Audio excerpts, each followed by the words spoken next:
So this month I'm going to give you a little bit of a peek behind the scenes at how I set up my palette and the paints that are in the palette, because I think once you get into organizing your equipment in a habitual way, it really does help to facilitate painting with ease.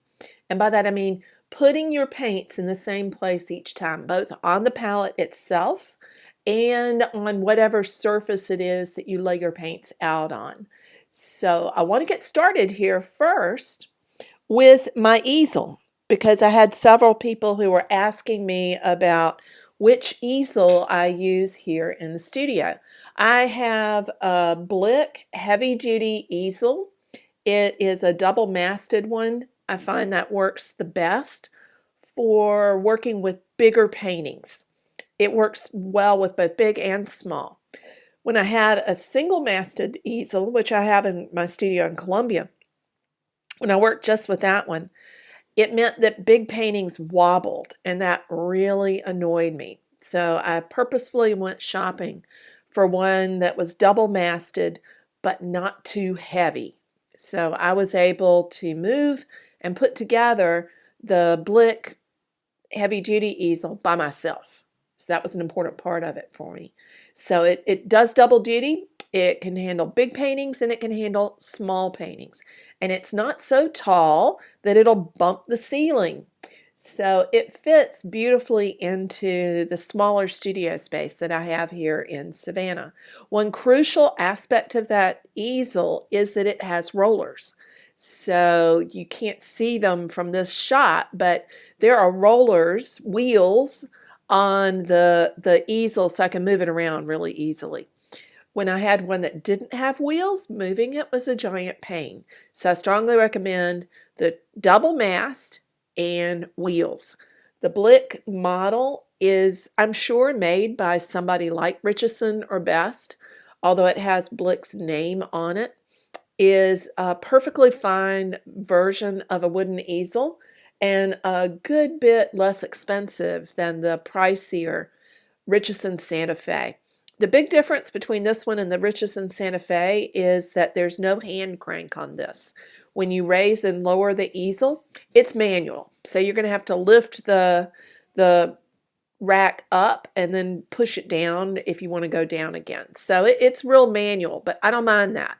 I really didn't want one with the crank, because when they have the crank, they become huge, massive, and take up too much space. And this room is too small for one that's that big. So that's why I settled on this one, which somewhere in the middle met all of my needs. So let's now take a look at the paints and how I have them laid out on the table to the side of my easel.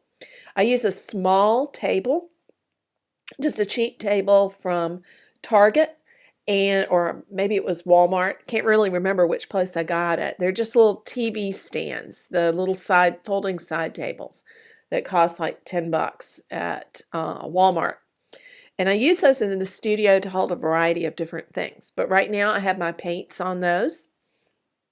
And I like to have them to the right of the easel, right? I'm right-handed for the most part, and so I want them where I can reach them with my dominant hand. And then you'll notice that I have them laid out a certain way. I like to lay the paints out in almost chromatic, well, it is not almost, it is chromatic order, so that they are going basically around the color wheel, alternating warm and cool. I have the whites and the grays up at the top. I am a big fan of Gamblin's whites and grays. They truly are the best. They have a fantastic range of them. And so I have the Portland grays, the warm white, the flake white replacement, and the toric gray all at the top. And you'll notice that I'm going pretty much from cool to warm in a range on those. That way I don't have to think about it. I can just reach knowing it's going to be in the same spot each time. So it makes it really easy to get started with painting. In the bottom row, I have my basic double primary palette with a few of the other additional colors that I like to work with. So I start on the far right with the greens.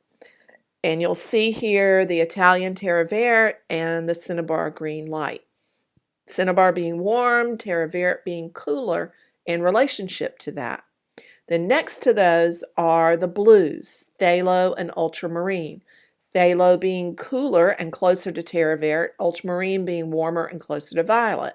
I have a couple of extra blues that don't fit on that bottom row, so they're stuck up here at the top. It's the turquoise and the Sevres blue. Then violet and quinacridone magenta, Carl's crimson, and Fanchon red. The Egyptian violet, I have a small tube because it lasts forever. And quinacridone magenta is between, in hue, between Egyptian violet and Carl's crimson. Crimson is similar to alizarin crimson, just like Fanchon red is similar to Naphthol red. Next to that is one of my favorite colors, the Montserrat orange, which is a mixture basically of Indian yellow and the Fanchon red and white. Then you'll see here the two yellows, the cool yellow ochre and warm Indian yellow. I don't use a whole lot of other earth colors, but here you'll see a few that I like to play with at times. Italian green ochre on the left, and up above is Venetian red and burnt umber. All three of those together are in a range roughly from warm to cooler colors. So that's an overview of how I lay the paints out. I can be very messy in the studio, but about the way I lay my paints out, I'm almost obsessive. Just in French Mistress at the easel here in the studio, and here you see it open with the paints laid out on the palette inside. They're laid out on a piece of plexi, really thin plexiglass. And you can see I have a piece of paper underneath it. That's where I normally mix so that I have a neutral background. I want to use a color that's real similar to the color that I tone my canvases, so that's why it's off-white rather than being pure white or gray. Box is open. I keep paper towels over here on the left. That's what I use to wipe my knives on as I'm painting. So it's convenient to have those little half sheets there ready to go. Then I put my knives that I'm going to be working with on the right hand side where they're, again, within reach of my dominant right hand. I lay those colors out in almost exactly the same pattern each and every time. The cooler dark colors go at the top in the right hand corner, going from phthalo blue to ultramarine to violet, and then the warmer colors go down the right hand side, going from yellow ochre to Indian yellow, Fanchon red, and Carl's crimson. That is a habit that I've had for decades, and it stays that way. As I mix color, they tend to go from sky colors at the top to the land colors at the bottom. So there you have it. This is the way that I lay out both my paints and the paint on the palette. And I hope that this little inside peek at what I've got here in the studio helps you as you set up your own studio and develop your own habitual way of laying your materials out. Take care and happy painting.